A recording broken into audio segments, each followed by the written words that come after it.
This channel is for adults and it's not for kids. Hey guys, thanks for stopping back by.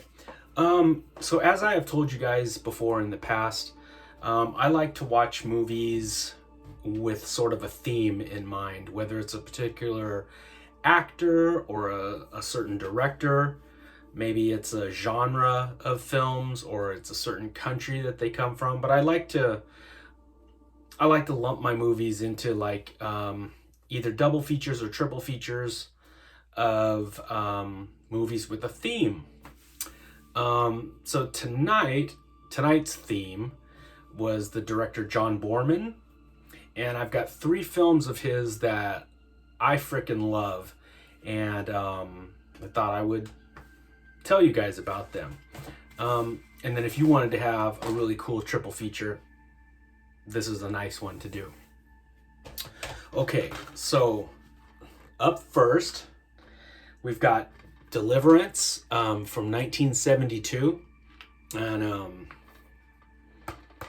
there's Burt Reynolds. The cool thing about the 1970s, and one of the reasons why the 1970s is my favorite decade for films. My second favorite decade would be the 80s, but I love the 70s decade of movies.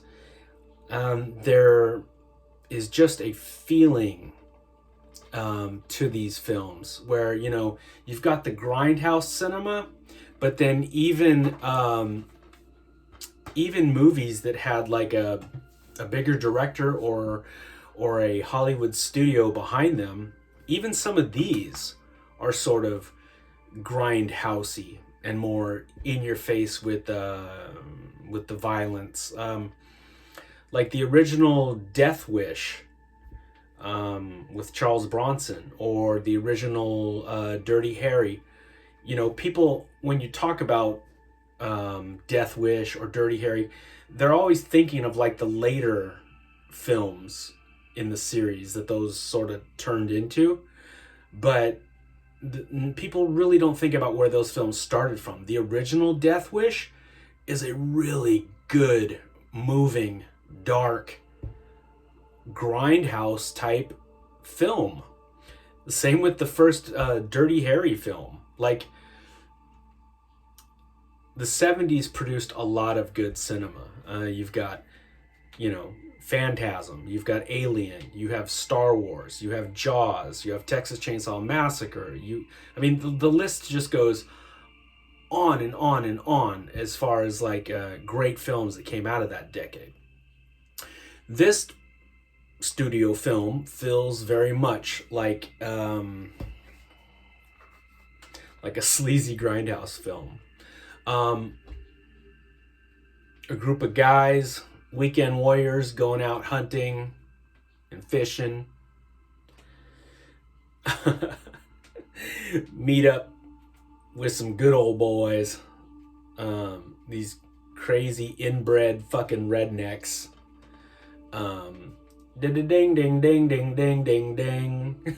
Some banjo playing, no teeth having, backwards ass Neanderthals. Yeah. And I know you guys know about this movie, but have you sat down and watched it in a long time? Like, you know, everybody knows the scene where, you know, they're fucking the fat guy in the ass and making him squeal like a pig. Everybody knows that scene, right? But have you sat down and watched this film? Like, it's so much more than that scene. And that scene is super uncomfortable and powerful in the context of this movie. It's more than just a soundbite or a 40-second clip on YouTube. That's just one little scene in this really awesome movie. And plus it hammers the fact home of how degenerate and fucked up these hillbillies are. It's a really cool movie. I super highly recommend this. This is probably one of Burt Reynolds' best performances. This and Navajo Joe are probably my two favorite films that he was in. I mean, he was in a lot of cool stuff, but those are probably my two favorites. So yeah, Deliverance. Like I said, that was 1972. This next one is a sci-fi classic. I love this frickin' movie. This came out 2 years later in 1974, and it stars Sean Connery. My name is Zed, and I worship the head. So Zardoz. This is a really beautiful Blu-ray from Arrow. Again, this is a really trippy, awesome science fiction film from the 70s that most morons online get hung up on Sean Connery's wardrobe in the film. But I mean, you know,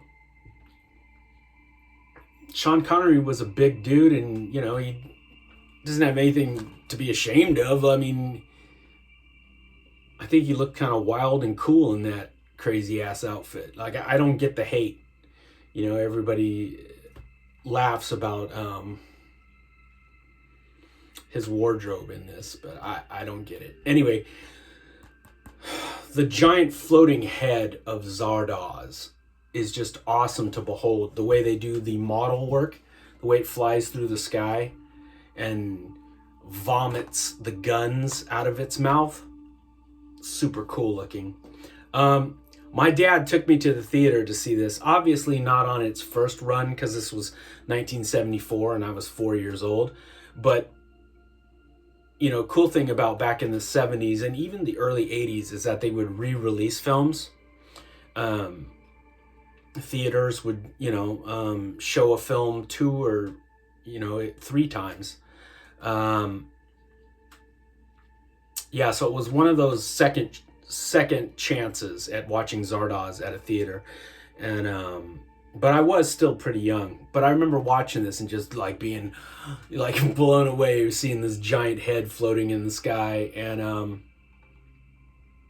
this movie's really trippy. It's really cool. It's one of the it's not brain dead. You have to sit there and think, you know. It's very cool though. So, you know, Connery is part of the Brutals, basically the primitive people on Earth that worship Zardoz.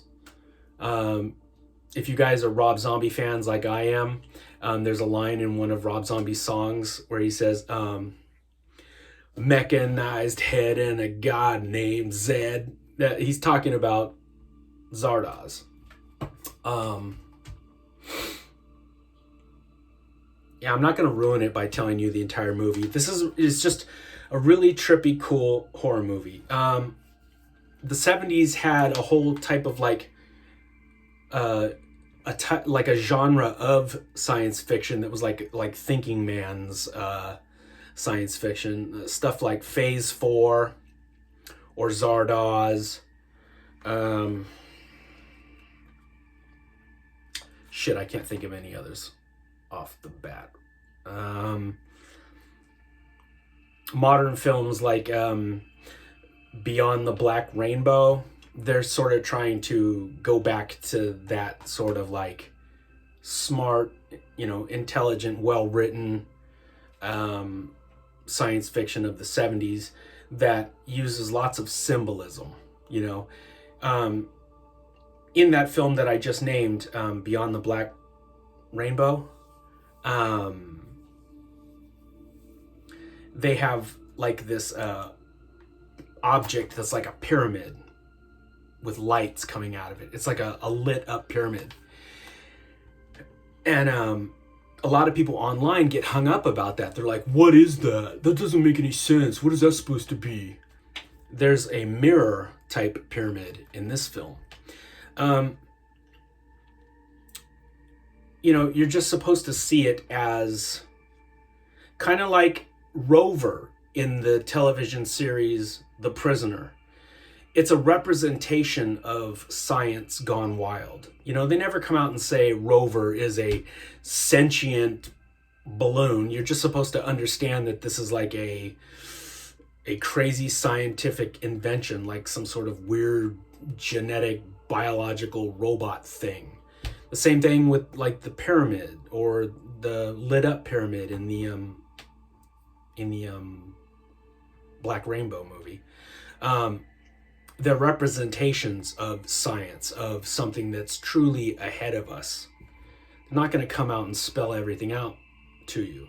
And that's what I like about this decade of film is everything wasn't spoon-fed to you. You had to actually rub two brain cells together to get what they were saying. And that's like why a lot of people that dislike this type of film or this genre of film are fucking morons, because they're used to shit like The Fast and the Furious, like just spoon-fed garbage where you're told these are the good people because of family, and you know, just spoon-fed drivel that has no thinking behind it. It's just sit there, watch, drool, repeat. Like, I'm not a fan of that shit. And I like this decade of movies because it's all not spoon-fed. You have to actually think about it. And then when you get it, you're like, oh man, that is a really cool concept. And even though some of it might be out there and you never fully get a grasp of what it is, you still get the feeling and the tone, and you understand what they were going for instead of Vin Diesel. You know what I mean? Anyway.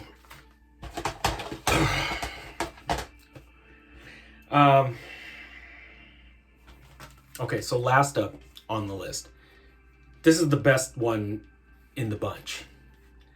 So we have Excalibur, which came out in 1981 and introduced an entire generation to the music of Carl Orff. This is the quintessential fantasy movie as far as I'm concerned. The cinematography is breathtaking. It's beautiful. The battles are awesome. The armor is awesome. The performances are out of this world. It's got an incredible cast. It's got a captain of Starfleet and a Jedi Knight both in this. It's got Liam Neeson and Patrick Stewart are both in this movie. And yeah, this one came out in the 80s. Like I said, this one isn't from the 70s. This one was 1981. It's got freaking Nigel Terry as King Arthur. It has Helen Mirren's sexy ass in here as Morgana. It's got Gabriel Byrne as Uther. And it's got, like I said, Liam Neeson and Patrick Stewart. It's like an all-star cast of awesome actors. And it's all done serious. It's all done straight. The way that they do the Lady of the Lake as she wields Excalibur out of the water, it's super cool. And Merlin is really cool. And they don't like go overboard with the magic, but the stuff that he does do is really memorable. It's really cool. Just awesome performances. And like I said, this introduced a whole generation to the music of Carl Orff. When Arthur gets his mojo back and he gets on the horse, one last time, and he leads his troops, and the music kicks in, and you see that when the king is healthy and lives, that the land lives, that England comes alive again to the music, ha ha ha. Everybody knows that music. Dun dun dun dun dun dun dun. Like, it's just moving. It's operatic. This is Boorman's best film, I think. These are my three favorite Boorman films, and this one is at the top of the pile, as far as I'm concerned. Excalibur is a load of fun. with a super memorable cast, great looking images.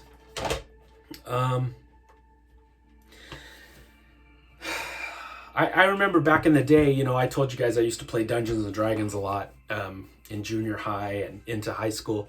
I remember a lot of my fantasy friends, it was weird. It's kind of like right down the middle. Some of them liked this film like I do, but the other half was like, there wasn't enough magic. You know, there wasn't enough fantasy in it. But I like that about this film. It feels sort of grounded, sort of rooted in like it could have almost happened like that. You know what I mean? Like in Star Wars they have the Force. In Excalibur they have the dragon. And Merlin waxes poetic about how the dragon is everywhere, and it's basically his version of the Force. It's how he describes everything sacred and mystical. I love that damn movie. It is really good. So if you guys want a cool triple feature, you can't go wrong with these 3 John Boorman films. They're all over the map as far as like, you know, genres. You've got like action thriller. You've got science fiction weirdness, and then you have medieval fantasy. So true, these don't fit all together as like watching the same genre. Like if you watch 3 giallos or 3 spaghetti westerns or 3 Japanese ghost stories or 3 kaiju films, but they are all 3 from the same director, and they're all super enjoyable. So it feels like you went to some really cool movie theater and you got to see 3 distinct films, but they're all awesome. So I will quit running my mouth and start watching this. I'll probably only get through one of these tonight and have to watch the other 2 tomorrow night. So I'm starting with Deliverance. We're going to get through that one tonight. Here's just a little sneak peek at what I'm going to make a video of this weekend. And it kind of fits right along with Excalibur.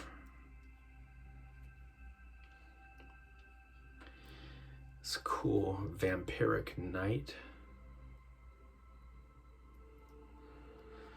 Huh, huh, huh. Huh, huh, huh, huh, huh, huh, huh. All right, guys.